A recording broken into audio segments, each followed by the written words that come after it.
And lo, did WhatCulture set its gaze upon WrestleMania 35 and create every last piece of content that their feeble mortal bodies could take. Did the eternal stream of creative purity blaze out through their eyes and mouths, a joyous shriek of hot takes and analysis reaching the minds of millions across the globe? Then finally, their souls spent, did one man open an article draft and finally type the term WrestleMania 36 into the title. This wheel on and on and on it turns. Yes, I have been watching Game of Thrones, but anyway, a year out from WWE's next show of shows, there are a lot of reasons to be positive about the direction the company's going in, and thus I'm going to be. WWE have in effect the entire wrestling sandbox and every toy in it to play with, so yes, I'm going to do that right now. My name is Adam Cleary, and these are 10 matches we want to see at WrestleMania 36. Honorable mention, just anything involving Kairi Sane and a pirate ship. Yeah, just to recap, Kairi Sane has a pirate princess gimmick, and WrestleMania 36's branding already contains a sword, black flag, and visuals of the high seas. It's also being hosted at the home of the Tampa Bay Buccaneers, who have, and I cannot stress this enough, a giant pirate ship in their stadium.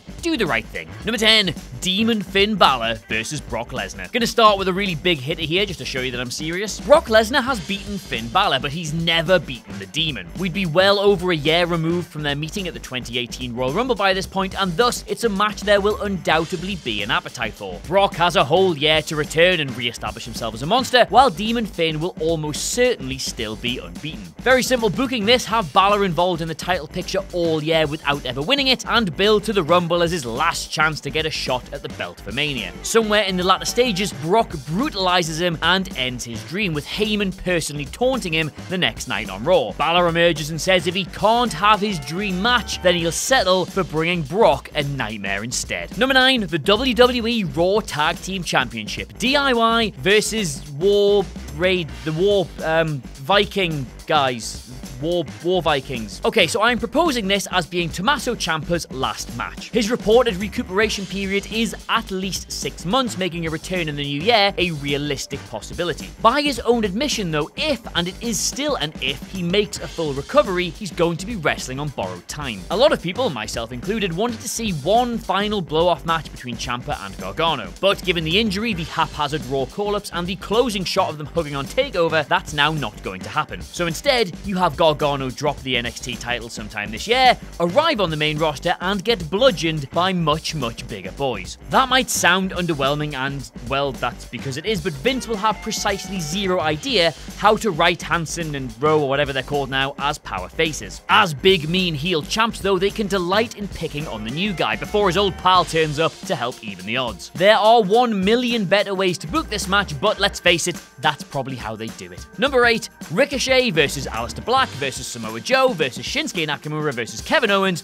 versus Sami Zayn Intercontinental Championship ladder match. The WrestleMania ladder match is the easiest chance to get a particular subset of wrestlers onto that show. Basically those who are A, popular with the fans, B, have entertained well above the strength of their booking, and C, won't be getting anything else major to do. So without me drawing you a graph for all these people, you just have various ways of qualifying all the interested parties. I would personally have Black going in as champion, having turned on Ricochet earlier in the year. You have a one-on-one between them both at the Rumble, with Black cheating to win and Ricochet demanding another shot. Joe, having gone on a tear on Raw, tells him to get to the back of the line. Meanwhile, on one of the dual-branded pay-per-views, Black finds himself in an altercation with members of the SmackDown locker room, possibly even resulting in him interfering in a United States Championship match and stopping them all from winning it. Back in that exact segment on Raw, all the aggravated parties turn up on the same night, claiming they have the strongest claim to face him at WrestleMania. The solution? They all get him.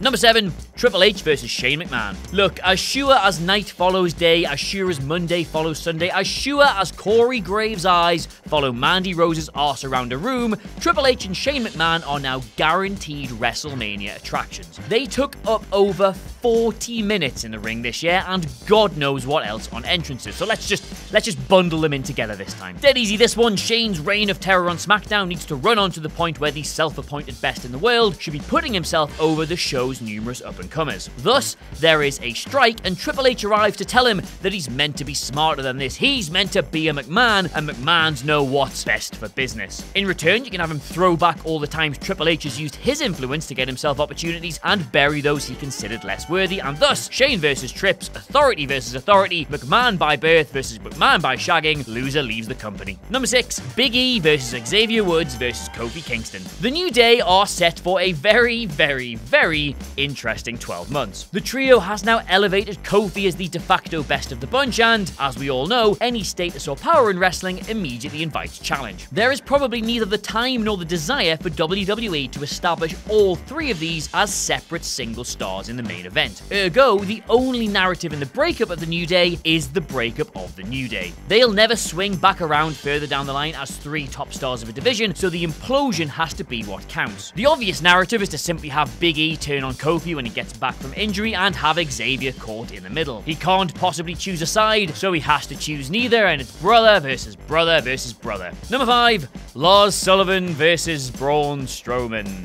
I don't know, just big lads hitting each other.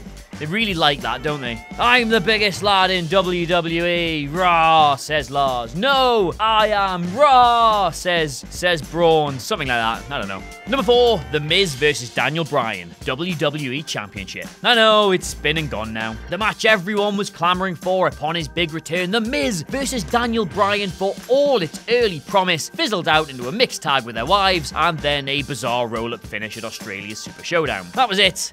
After all of that, that's how it ended, with Maurice pinning Brie Bella and then a banter finish at an exhibition show. But since then, both men have emerged from the chrysalis of bad booking to now be doing some career best work. Bryan's heel run with the WWE Championship has given birth to one of the best characters the company has seen in years, and Miz has somehow become a naturally likable face. The roles have flipped almost entirely, and it affords WWE the chance to rekindle that match. Think about it, Bryan regains the WWE Championship at some point during the year and is again given free reign to run with the gimmick. Meanwhile, Miz is kept well apart from him on Raw, embarking on a quest to prove he can still win the big one. This culminates in a huge upset Royal Rumble victory and a showdown with his old foe at WrestleMania. Number 3, the 4 Horsewomen versus the 4 Horsewomen. Hello, yes, Adam Cleary here, staunch advocate of the Becky, Ronda, Charlotte triple threat being the main event of WrestleMania, and, I guess, begrudgingly understanding supporter of just how long they had to drag the build-up out for. Also, yes, hello, Adam Cleary here, staunch advocate that job number 1 for WWE between now and WrestleMania 36 is having a far more credible women's division away from those 3 names. Such was their rush to elevate that triad to a level of credibly main eventing mania that they buried pretty much everyone else in the process. Next year, they can all just be in some huge special attraction match, but they should be nowhere near any of the titles. Relatively straightforward story, this one, but it does all depend on whether or not Ronda has already returned, and, for the sake of argument here, we're also presuming that she will at all. Anyway, if she has, then the other 3 arrive as her new faction and proceed to batter every single woman on the roster. Our 4 heroes, who should not all be faces at the time crucially, must band together to run them out of town. If she isn't back though, then I would personally book Becky versus Bayley versus Sasha versus Charlotte as the main event for the Royal Rumble 2020,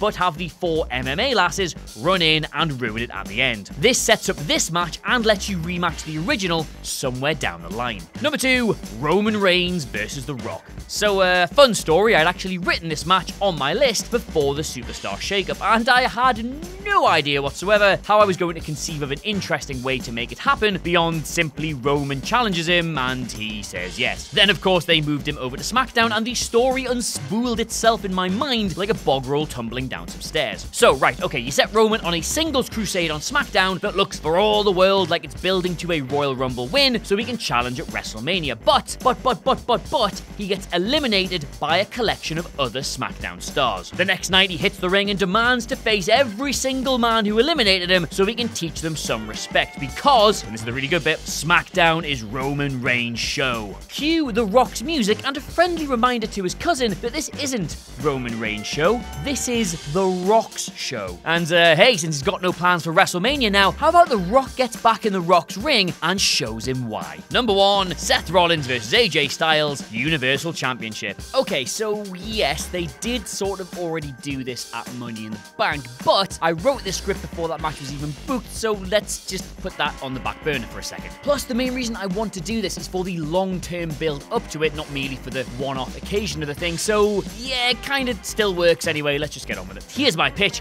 Give Seth a series of enjoyable and varied short-term feuds against the rest of Raw's roster, all of which give him a different hurdle to overcome. Whatever the challenge, be it power, speed, basic shithousery, Seth can wrestle his way out of it. Then, when he's out-wrestled the entire roster, present him with the logical final boss, the best wrestler. Not to rehash the whole premise of Styles versus Nakamura here, but a title match based on strong mutual respect and a genuine need to find out who the better man is would offer us something different in the main event after years of just watch Brock throw this man a bit. But hey, that's just me. So there you have it. Those are 10 matches we want to see at WrestleMania 36, which at the rate they're going should make up about 1/3 of the entire card. Let me know what you want to see in the comments below, and of course don't forget to like, share and subscribe. But in the meantime, thank you so much for watching. I have of course been Adam Cleary, and I'll see you soon.